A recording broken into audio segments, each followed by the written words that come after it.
ഗോവയിൽ നടക്കുന്ന ബ്രിക്സ് രാജ്യാന്തര ഉച്ചകോടി ഇന്ന് രണ്ടാം ദിവസത്തിലേക്ക് കടക്കുന്നു. തീവ്രവാദത്തിനെതിരെ ഉച്ചകോടിയിൽ സംയുക്ത പ്രസ്താവന ഉണ്ടാകാൻ സാധ്യത. ആണവ വിതരണ ഗ്രൂപ്പിലേക്കുള്ള ഇന്ത്യയുടെ അംഗത്വം സംബന്ധിച്ച നിലപാടിൽ മാറ്റമില്ലെന്ന് അതേസമയം ചൈന അറിയിച്ചു. ഇന്ത്യ റഷ്യ വാർഷികയോഗത്തിന് ശേഷമാണ് ബ്രിക്സ് ഉച്ചകോടി ഇന്നലെ ആരംഭിച്ചത്. Chinese president Xi Jinping, South African president Jacob Zuma, Brazil president Michel Temer എന്നിവരുമായി നരേന്ദ്രമോദി ഇന്നലെ വൈകുന്നേരം പ്രത്യേകം കൂടിക്കാഴ്ചകൾ നടത്തി.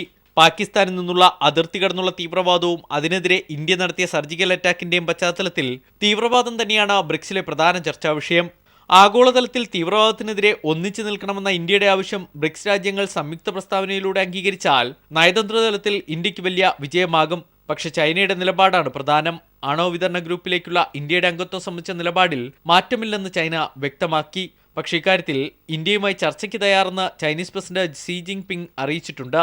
സൗത്ത് ആഫ്രിക്ക, ബ്രസീൽ രാജ്യങ്ങളുമായുള്ള നയതന്ത്ര ബന്ധം ശക്തമാക്കാനും ബ്രിക്സ് വേദി ഇന്ത്യ ഉപയോഗിക്കും. News bureau, Dilli. സൗമ്യ കേസിൽ നിർണായക വാദം നാളെ സുപ്രീം കോടതിയിൽ നടക്കും. ഗോവിന്ദചാമിയുടെ വധശിക്ഷ റദ്ദാക്കിയതിനെതിരെ സർക്കാർ നൽകിയ പുനഃപരിശോധനാ ഹർജിയിൽ അറ്റോർണി ജനറൽ മുകുൾ റോഹ്തഗി ഹാജരാകും. ജസ്റ്റിസുമാരായ രഞ്ജൻ ഗൊഗോയ്, പ്രഫുല്ല സിപ്പാന്ത്, യു ലളിത് എന്നിവരടങ്ങിയ ബെഞ്ച് നാളെ ഉച്ചയ്ക്ക് 3 മണിക്ക് സൗമ്യ കേസിൽ നിർണായക വാദം കേൾക്കലിലേക്ക് കടക്കും. ഗോവിന്ദചാമിയെ കൊലക്കുറ്റത്തിൽ നിന്നൊഴിവാക്കിയ വിധിന്യായത്തിനെതിരെ സംസ്ഥാന സർക്കാർ സമർപ്പിച്ച പുനഃപരിശോധനാ ഹർജിയിൽ ഇത് 2ാം ദിവസമാണ് വാദം നടക്കുന്നത്. സംസ്ഥാന സർക്കാരിനു വേണ്ടി അറ്റോർണി ജനറൽ മുകുൾ റോഹ്തഗി ഹാജരാകും. സൗമ്യയുടെ അമ്മ സുമതി ഗണേഷിനു വേണ്ടി മുതിർന്ന ക്രിമിനൽ അഭിഭാഷകൻ അശോക് ലൂതറയും വാദിക്കും.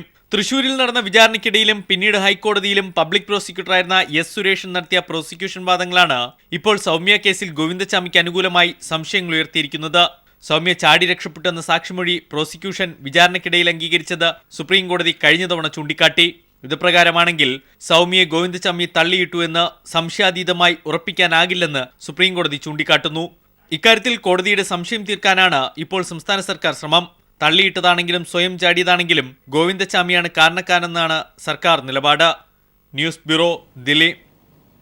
പൂർണ്ണമായോ ഭാഗികമായോ കുത്തിവയ്പ്പെടുക്കാത്ത 34,892 കുട്ടികൾ മലപ്പുറം ജില്ലയിൽ ഇനിയുമുണ്ടെന്ന് ആരോഗ്യവകുപ്പ് അധികൃതർ. എന്നാൽ ഡിഫ്തീരിയ പ്രതിരോധ പ്രവർത്തനങ്ങളുടെ ഭാഗമായി ഈ മാസം 31-നകം കുത്തിവയ്പ്പെടുക്കാൻ ആരോഗ്യവകുപ്പ് ഡയറക്ടർ നിർദ്ദേശിച്ചു. ജൂൺ ജൂലൈ മാസങ്ങളിലാണ് മലപ്പുറം ജില്ലയിൽ വ്യാപകമായി ഡിഫ്തീരിയ റിപ്പോർട്ട് ചെയ്തത്. തുടർന്ന് ആഗസ്റ്റ് മുതൽ ഒക്ടോബർ വരെ പ്രതിരോധ പ്രവർത്തനങ്ങൾ ഊർജിതമാക്കാനായിരുന്നു തീരുമാനം. മുഴുവൻ കുട്ടികൾക്കും കുത്തിവെപ്പ് നൽകാനുള്ള തീവ്രയജ്ഞ പരിപാടികൾ ഇതോടെ തുടങ്ങി. സെപ്റ്റംബറിൽ 3728 കുട്ടികൾക്ക് കുത്തിവെപ്പ് നൽകി. ഇതിൽ 548 പേർ തീരെ കുത്തിവെപ്പെടുക്കാത്തവരായിരുന്നു. തീരെ കുത്തിവെപ്പെടുക്കാത്ത 5210 കുട്ടികളാണ് ആഗസ്റ്റ് അവസാനം ജില്ലയിലുണ്ടായിരുന്നത്. 33,440 പേർ ഭാഗികമായി കുത്തിവെപ്പെടുക്കാത്തവരും.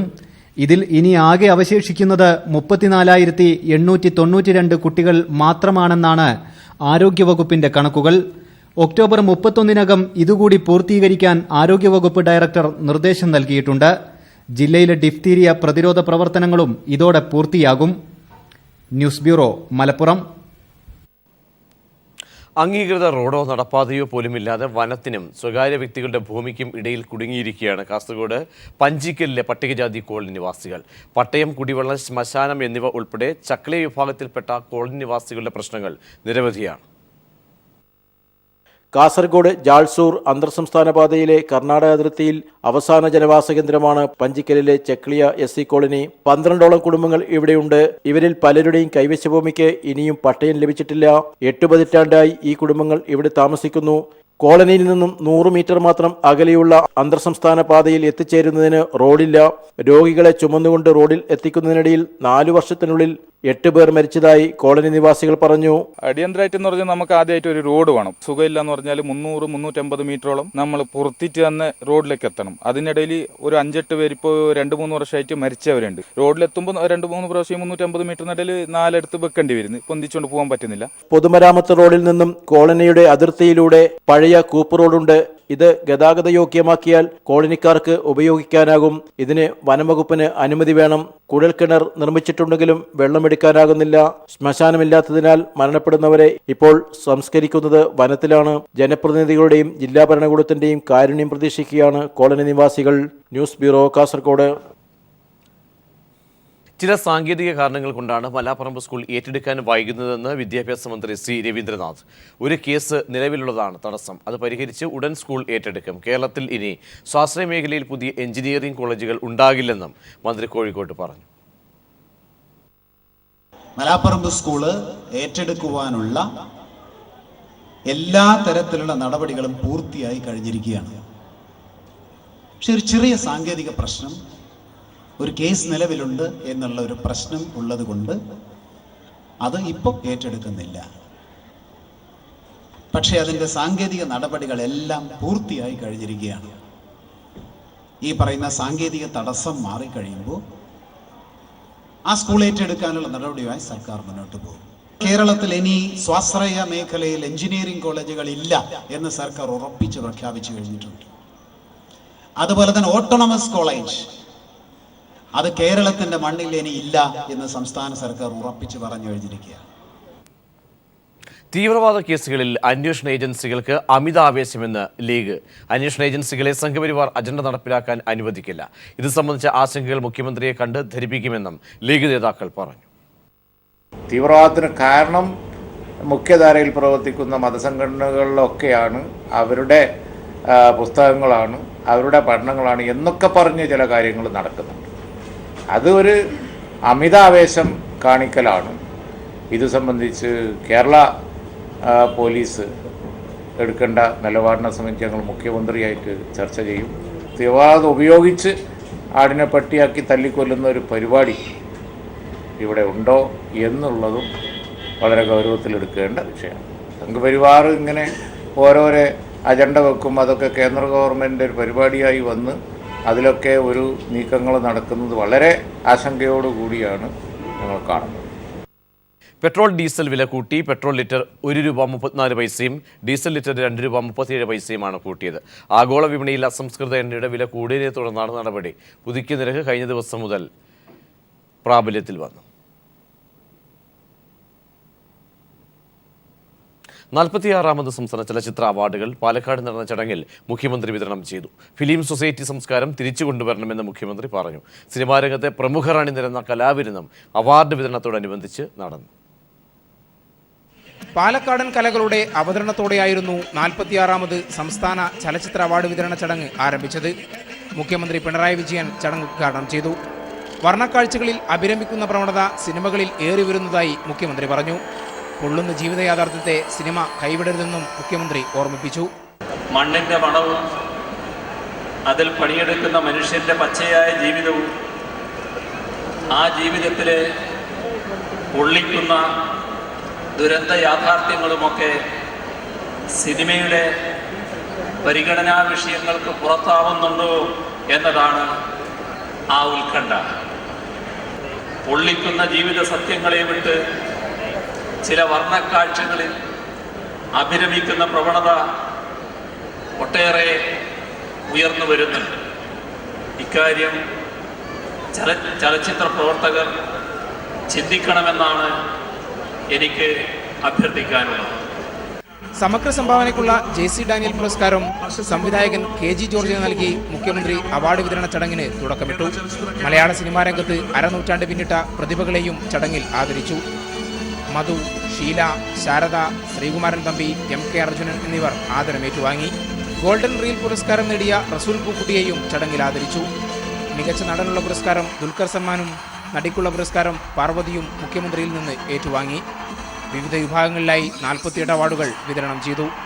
സാംസ്കാരിക മന്ത്രി AK ബാലൻ അധ്യക്ഷത വഹിച്ച ചടങ്ങിൽ സ്പീക്കർ P ശ്രീരാമകൃഷ്ണൻ, മന്ത്രിമാരായ E ചന്ദ്രശേഖരൻ, കടന്നപ്പള്ളി രാമേന്ദ്രൻ, മറ്റ് ജനപ്രതിനിധികൾ, സിനിമാ രംഗത്തെ പ്രമുഖർ എന്നിവരും പങ്കെടുത്തു. News bureau, Palakkad. സൂര്യമേളയിൽ വ്യത്യസ്തമായ ദൃശ്യാനുഭവമായി പെൺനടൻ എന്ന ഏകാംഗ നാടകം. അരങ്ങിൽ സ്ത്രീയായി മാത്രം അഭിനയിക്കേണ്ടി വന്ന നടന്റെ ആത്മസംഘർഷമാണ് നാടകത്തിൽ ആവിഷ്കരിക്കുന്നത്. സിനിമാ നടൻ കൂടിയായ സന്തോഷ് കീഴാറ്റൂരാണ് പെൺനടൻ സംവിധാനം ചെയ്തതും വേഷമിട്ടത്.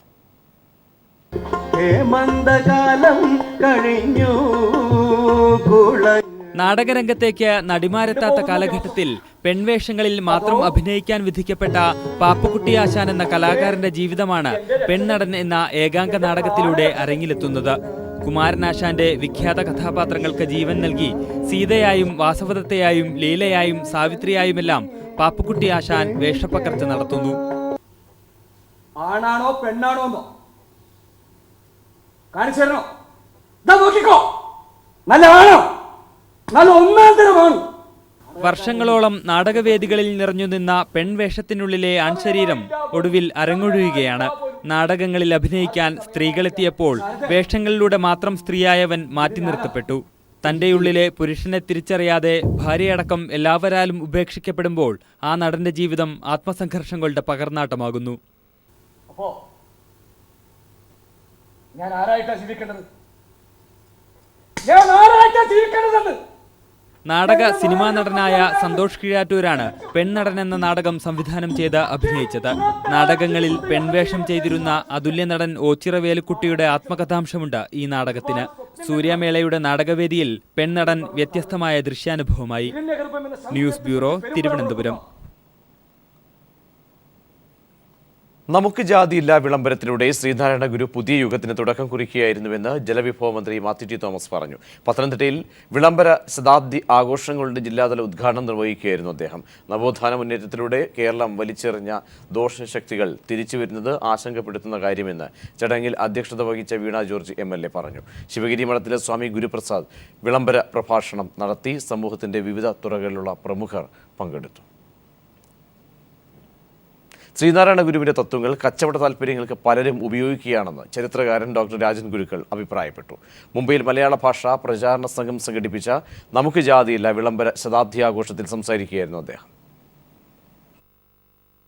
അന്യശരീരങ്ങളെ ഉപകരണങ്ങളെന്ന വണ്ണം കൈയാളുവാൻ ഭൂവുടമകൾക്ക് സാധിച്ചത് ജാതി വ്യവസ്ഥയിലൂടെയായിരുന്നുവെന്നും അടിമകളായ മനുഷ്യ ശരീരങ്ങളെ സ്വതന്ത്രമാക്കുന്ന പ്രക്രിയയ്ക്കാണ് ഗുരു തുടക്കം കുറിച്ചതെന്നും ഡോക്ടർ രാജൻ ഗുരുക്കൾ പറഞ്ഞു. അറിവിന്റെ ജനാധിപത്യവൽക്കരണം കൂടിയുണ്ട്. അറിവിനെ തന്നെ സാമൂഹ്യവൽക്കരിക്കാൻ ശ്രമം, അതിന്റെ ഭാഗമായിട്ടാണ് ശ്രീനാരായണ ഗുരു അധ്യാപനം വളരെ പ്രധാനമായിട്ട് സ്വീകരിക്കുന്നത്. അധ്യാപനത്തിന് വേണ്ടി തന്നെ സ്ഥാപനങ്ങൾ ഉണ്ടാക്കാൻ തുടങ്ങുന്നത്. വാശി കേരള ഹൗസിൽ സംഘടിപ്പിച്ച വിളംബര ശതാബ്ദി ആഘോഷത്തിൽ മലയാള ഭാഷാ പ്രചരണ സംഘം പ്രസിഡന്റ് ബിന്ദു ജയൻ അധ്യക്ഷയായിരുന്നു. General secretary RD Harikumar, treasurer K Pavithran തുടങ്ങി സാമൂഹ്യ സാംസ്കാരിക രംഗത്തെ പ്രമുഖർ ചടങ്ങിൽ പങ്കെടുത്തു. കോഴിക്കോട് ജില്ലയിലെ പ്രകൃതി വിഭവങ്ങളുടെ വിവരങ്ങളടങ്ങിയ വെബ്സൈറ്റ് ഉദ്ഘാടനം ചെയ്തു. സംസ്ഥാന ഭൂവിനിയോഗ ബോർഡിന്റെ സാങ്കേതിക വിഭാഗത്തിന്റെ സഹായത്തോടെയാണ് പദ്ധതി നടപ്പാക്കുക. കോഴിക്കോട് ജില്ലയിലെ പ്രകൃതി വിഭവങ്ങളെ സംബന്ധിച്ച് ലഭ്യമായിട്ടുള്ള വിവരങ്ങളെ ഭൂവിവര സംവിധാനത്തിന്റെ സഹായത്തോടെ സ്ഥലപരിമിതമായ ചട്ടക്കൂടിൽ ഇന്റർനെറ്റിലൂടെ ലഭ്യമാക്കുന്ന പദ്ധതിയാണ് land resource information system. Kerala സംസ്ഥാന ഭൂവിനിയോഗ ബോർഡിന്റെ സാങ്കേതിക സഹായത്തോടെ പ്രാദേശിക ആസൂത്രണത്തിന് സഹായകമാകുന്ന രീതിയിലാണ് വെബ്സൈറ്റ് തയ്യാറാക്കിയിട്ടുള്ളത്. വെബ്സൈറ്റിന്റെ ഉദ്ഘാടനം മന്ത്രി TP രാമകൃഷ്ണൻ നിർവഹിച്ചു. ഇനിയുള്ള ഭൂമി സംരക്ഷിക്കാനും കൃഷിയോഗ്യമായ ഭൂമി ആകെ ഉപയോഗിക്കാനും നമുക്ക് കഴിയേണ്ടതുണ്ട്. നമുക്ക് വിഷരഹിത ഭക്ഷണം കഴിക്കണം. ഭൂമിയുടെ ഘടന ആകെ മാറിപ്പോയി. അതിന് മനുഷ്യൻ തന്നെയാണ് ഉത്തരവാദി. മനുഷ്യൻ്റെ ആരോഗ്യത്തെയും ജീവനെയും ഭാവിയെയും പരിഗണിക്കാതെ ഭൂമിയുടെ ദുരുപയോഗം നടന്നിരിക്കുന്നു. ഈ അവസ്ഥയിൽ നിന്ന് നാടിനെ തിരിച്ചു കൊണ്ടുവരുന്നതിനുള്ള ശ്രമമാണ് നാം നടത്തിക്കൊണ്ടിരിക്കുന്നത്. കേന്ദ്ര കൃഷി വകുപ്പിന്റെ കീഴിലുള്ള soil and land users survey of India തയ്യാറാക്കിയ കോഴിക്കോട് ജില്ലയുടെ മണ്ണ് പര്യവേഷണ റിപ്പോർട്ടിന്റെ പ്രകാശനവും ചടങ്ങിൽ നിർവഹിച്ചു. News bureau, Kozhikode. എറണാകുളം മുളന്തുരുത്തിയിൽ ട്രെയിൻ തട്ടി ഒരു കുടുംബത്തിലെ 3 പേർ മരിച്ചു. ദമ്പതികളായ സച്ചിദാനന്ദൻ, സുജ, ഇവരുടെ മകൾ എന്നിവരാണ് മരിച്ചത്. മുളന്തുരുത്തി റെയിൽവേ സ്റ്റേഷൻ സമീപം രാത്രി 9:50 അപകടം നടന്നത്. ഹൗറ എക്സ്പ്രസ് ഇടിച്ചാണ് ഉദയംപേരൂർ സ്വദേശികളായ 3 പേരും മരിച്ചത്. ആത്മഹത്യ എന്നാണ് പ്രാഥമിക നിഗമനം. തൃശൂർ പുതുക്കാട് പാഴായിയിൽ 4 വയസ്സുകാരി വെള്ളക്കെട്ടിൽ വീണ് മരിച്ച സംഭവം കൊലപാതകമെന്ന് സ്ഥിരീകരിച്ചു. സംഭവത്തിൽ കുട്ടിയുടെ ബന്ധുവായ മധ്യവയസ്കയെ പോലീസ് കസ്റ്റഡിയിലെടുത്തു. കുടുംബവഴക്കാണ് കൊലപാതകത്തിന് കാരണമെന്നാണ് പോലീസിന്റെ നിഗമനം. കണ്ണൂർ മട്ടന്നൂർ സ്വദേശി രജിത്ത് നീഷ്മ ദമ്പതികളുടെ മകൾ 4 വയസ്സുകാരി മേബയാണ് പുഴയിൽ വീണ് മരിച്ചത്. നീഷ്മയുടെ പിതൃസഹോദരന്റെ മരണാനന്തര ചടങ്ങുകൾക്ക് പുതുക്കാട്ടെ കുടുംബ വീട്ടിൽ എത്തിയപ്പോഴായിരുന്നു സംഭവം. ചടങ്ങുകൾക്കിടെ കാണാതായ കുട്ടിയുടെ ജഡം പിന്നീട് പുഴയിൽ കണ്ടെത്തുകയായിരുന്നു. മനഃപൂർവ്വം അപകടപ്പെടുത്തിയതാകാം എന്ന മാതാപിതാക്കളുടെ സംശയത്തെ തുടർന്ന് ഇവരുടെ ബന്ധു കൂടിയായ മധ്യവയസ്കയെ പോലീസ് വിളിച്ചുവരുത്തി. പുഴയിലേക്ക് തള്ളിയിട്ട് കൊലപ്പെടുത്തുകയായിരുന്നുവെന്ന് മേബയുടെ അമ്മയുടെ അമ്മായി ശൈലജ പറഞ്ഞു. കൊല്ലപ്പെട്ട മേബയുടെ മുത്തച്ഛനുമായി സഹോദരി ശൈലജയ്ക്കുണ്ടായിരുന്ന വൈരാഗ്യമാണ് കൊലപാതകത്തിന് പിന്നിലെന്നാണ് പോലീസിന്റെ പ്രാഥമിക നിഗമനം. അവരോട് ഈ കുടുംബം ഇവരെ മുത്തച്ഛനോടും അതുപോലെ തന്നെ ഒരു വീട്ടുകാരോട് സ്ത്രീക്ക് വൈരാഗ്യം. കുട്ടിയുടെ തന്നെ മാല മുമ്പ് സ്വർണ്ണം നഷ്ടപ്പെട്ടത് ഇവരാണെന്നുള്ള ചില ആരോപണങ്ങളുണ്ടായിരുന്നു. അപ്പോൾ അത് ഈ കുടുംബക്കാരാണ് പറയുന്നതെന്നുള്ളൊരു വൈരാഗ്യം ഇവർക്കുണ്ട്. കുട്ടിയുടെ പിതാവ് രജിത്ത് വിദേശത്തായിരുന്നു ജോലി ചെയ്തിരുന്നത്. അതിനാൽ നീഷ്മയും മേബയും പുതുക്കാട്ട് പാഴാനിയിലാണ് താമസിച്ചിരുന്നത്. നീഷ്മയുടെ കുടുംബവുമായി പിടിയിലായ ശൈലജ നിരന്തരം തർക്കമുണ്ടാകാറുണ്ടെന്ന ബന്ധുക്കൾ മൊഴി നൽകി. പിടിയിലായ ശൈലജയ്ക്കെതിരെ Thrissur west, east, Palakkad police സ്റ്റേഷനുകളിൽ അനാശാസ കേസുകളുണ്ട്. News bureau, Thrissur.